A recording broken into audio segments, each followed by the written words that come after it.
volcanic eruptions, dust storms, and the latest findings on black holes by a Penn State professor. All that plus a feature on lightning safety in this episode of Whether or Not.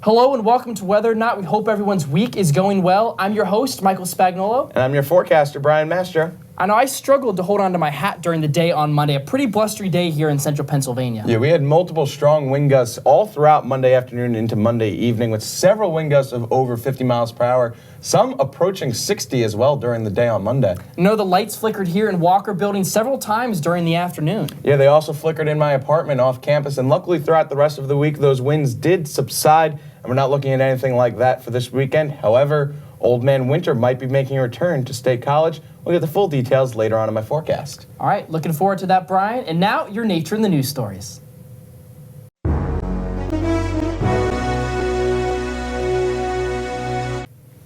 The Pavlov volcano in Alaska erupted on Sunday. The volcano is located about 625 miles southwest of Anchorage. By Monday morning, the ash cloud was over 37,000 feet tall, and gusty winds had helped spread the ash over 400 miles throughout Alaska. The ash cloud is in a busy air traffic sector and forced reroutes and cancellations of numerous flights all across Alaska, including numerous flights into and out of Fairbanks, affecting thousands of travelers. Alaska knows as well as anyone the dangers volcanic ash presents to air traffic. In 1989, a KLM flight carrying 230 passengers went into a free fall when volcanic ash shut down the plane's engines. Luckily, the pilots were able to restart an engine and land the plane safely. This time around, Alaska isn't taking any chances. Off the Southern California coast alone, dozens of oil rigs are in place, drilling oil from beneath the ocean floor at depths of 400 to 1,000 feet. However, for most of these rigs, their lifetime is nearing an end. The oil is running dry and their government leases are about to expire. There is now a great debate on whether the oil companies should remove these rigs or leave them in place to serve as an artificial reef. Removing the rigs are an expensive process for the oil companies, and the rigs are built to withstand earthquakes, and some small explosions may be required to break down the supports.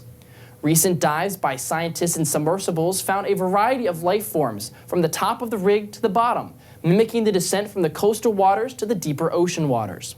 Fish were swarming the rig, and coastal growth on the rig's supports were measured inches thick. If a proper cleanup of supplies and pollutants are done on the rig, then there can be a win-win for both the company and the environment by leaving these oil rigs in the ocean waters. A Penn State astronomy professor, along with a team of researchers, have discovered the known universe's fastest winds, which are located near a black hole. Wind speeds in excess of 200 million miles per hour were observed via ultraviolet wavelength and are coming from the black hole's quasar. Quasars are the rings of hot gas located around a black hole and are larger than Earth's orbit around the sun and hotter than the surface of the sun. Quasar winds are important in the formation of galaxies as the wind influences the shapes of dust and formation of stars. The team of researchers hopes the discovery will help better understand galactic formation and black holes, and the research will continue. A major dust storm hit parts of Southern California about 100 miles east of Los Angeles earlier this week on Monday afternoon. This dust storm reduced visibilities and led to a major car pileup along a local highway in the area. Over 30 people were injured in the pileup as winds gusted over 45 miles per hour and visibilities dropped to near zero. Luckily, no one was killed in the accidents. Hazardous driving conditions from dust storms happen from time to time in parts of California, similar to the risk that snow squalls pose to those driving on local highways in Pennsylvania during the wintertime. In February, snow led to a pileup on I-78 that killed 3 people in Pennsylvania.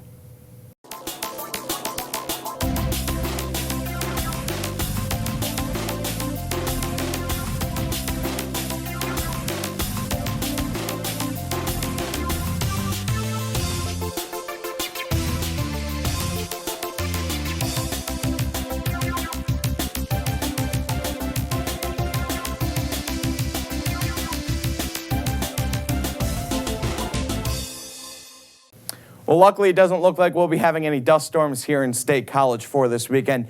Now let's jump into what we actually are looking at here for State College. Going into your setup for your day on Friday, we will have a low-pressure system just north of the New England area, and that will have a cold front draped across much of the Northeast, coming right through Pennsylvania during your day on Friday. And that will be bringing rain to much of the Mid-Atlantic and the Northeast as well during the day on Friday. And then going into Saturday, that low-pressure system does begin to push offshore a little bit. However, we will have some rain coming in on our backside of the system going into your day on Saturday. And some of that could even have some snow showers mixing in as well, especially to the north and to the west of State College. Here in State College, we are looking at a mostly all-rain event. So, however, we could see a snowflake or two mixing in as well. And then going into your Sunday, all the precip does move out, leaving us with a bright, sunny day here in State College. However, it will also be quite chilly across Pennsylvania. Some portions of Pennsylvania will struggle to even make it out of the 30s during the day on Sunday. And then off to our west here, we do see another low-pressure system moving across the region. That will be our weather maker for Monday and Tuesday of next week, but we'll have more on that in the extended forecast coming up in just a bit. Going into your detailed forecast for this weekend, for your day on Friday, we're expecting a high temperature around 60 degrees with rain showers, particularly in the morning hours. However, those could linger into the early afternoon hours as well. And then going into Friday night, we'll have a low temperature around 38 degrees with mostly cloudy conditions. Now, while that does sound a little bit on the chilly side, it's going to be the warmest night of the weekend. And going into your day on Saturday, we'll have a high of around 51 degrees. So already a significant cool down than we had the past couple of days here in State College. And with those showers once again during the day on Saturday. And then going into Saturday night, that's when the big cold comes, as we'll drop all the way down to 28 degrees. So back below the freezing mark here in State College, under mostly cloudy skies once again. But like we see here, it's going to be quite cold, so make sure you do grab that jacket on your way out the door if you're going out anywhere on Saturday night. Then going into your day on Sunday, it does clear out quite a bit. However, it will be quite chilly here in State College. We'll only have a high temperature around 39 degrees, so we might not even hit the 40-degree mark. And now, with a feature on lightning safety, here's Michael Priante. Lightning, one of nature's most elegant, yet destructive and dangerous phenomena. It can occur almost any time of the year and almost anywhere on the earth.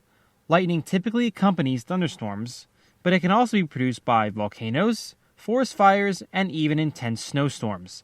It has been the fascination of many since the dawn of time, and we still have many questions to solve regarding this natural occurrence. However beautiful it may be, lightning is still a danger. According to NOAA, on average, roughly 49 people are killed from a lightning bolt and hundreds are injured each year. If you become fortunate to survive, however, sometimes neurological complications can arise from getting struck. Despite the odds of getting struck are not as likely, one should exercise extreme caution when dealing with situations that can lead to being struck. So what should you do to prevent any injuries? Well, first of all, checking your local weather forecast to see if thunderstorms are expected is a very important step. This can be especially important if you plan on staying outside for a long period of time. If you decide to remain outdoors, always look to the skies for any indication of storms. A very helpful indicator to know if lightning is in the area is the presence of thunder. Whether you see a flash in the sky or just hear a rumble of thunder, it's probably a good idea to start heading inside. Once inside, more steps can be taken. It is important that you avoid using any electrical equipment plugged into an outlet, such as a computer or a TV set. Because the piping in your home might be made of metal, it's also important to avoid hand washing or even taking a shower. Staying away from the windows and doors in your home is a very good idea, as lightning can even find the smallest cracks to travel through.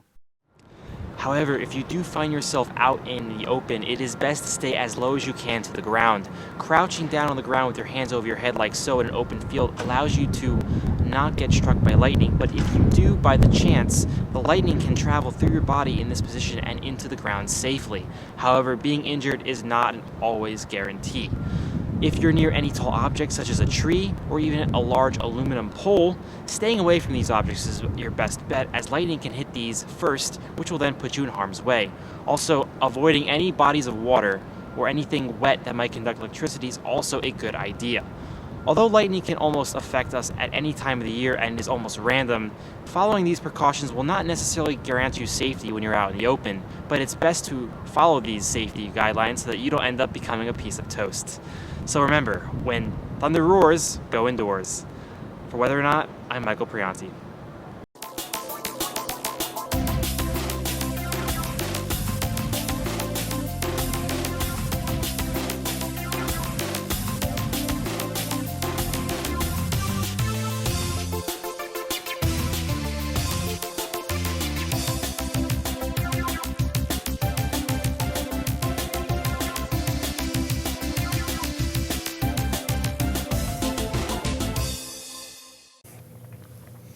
Thank you for that, Michael Priante. We are entering into the middle portions of spring here in Pennsylvania, which does mean thunderstorm activity will begin to ramp up here in Pennsylvania. Now let's go into our extended forecast, starting, of course, with your weekend recap. For your day on Friday, we're expecting a high of around 60 degrees with rain showers, particularly in the morning. However, they could linger around into the early afternoon hours. And then going into your day on Saturday, it's already going to cool down quite a bit, down to 51 degrees for your high, once again with some rain showers in the area during the day on Saturday, with the potential for some snowflakes even overnight, as we will drop down to 28 degrees overnight on Saturday. And then going into your day on Sunday, it will be a chilly one, only a high of 39 degrees before dropping all the way down to 26 degrees for your low Sunday evening. Then looking at your extended forecast, we start off below average, then we do come back up a little bit towards average for the remainder of the week. And then we're looking at the chance of some rain, potentially even some snow showers once again for Monday and Tuesday. For your next chance of precipitation does come back later in the week for Thursday and Friday. So Old Man Winter is not throwing in the towel just quite yet. Thank you for the forecast, Brian. I know I'll be a little disappointed this weekend if we do happen to see some snowflakes. As well as I thought Old Man Winter up in Left State College a couple of weeks ago, but he is making a return this weekend and into Monday and Tuesday of next week as well. But temperatures rebounding back towards average into the end of next week. Now it's time for your Weather Whiz Quiz question. We asked you which year is referred to as the year without a summer because of a volcanic eruption. Is it A, 1775, B, 1816, C, 1868, or D, 1929? If you picked B, 1816, then you are correct. Yeah, in July of 1815, Mount Tambora in Indonesia erupted, creating a massive ash cloud across the globe that spread all the way across the globe. Reduced the global temperature by 1.3 degrees Fahrenheit in 1816, which led to famine across many parts of Europe and North America. Now, the deaths that directly resulted from the volcanic eruption in Indonesia and the famine that followed totaled over 80,000 people over the years from 1815 into 1816. And luckily, that volcanic eruption this past weekend in Alaska, its impacts will be minimal and will be mostly localized to the Alaskan region. That's all the time we have for your Whether or Not show tonight. I'm your host, Michael Spagnolo. And I'm your forecaster, Brian Mastro. Have a terrific rest of your day.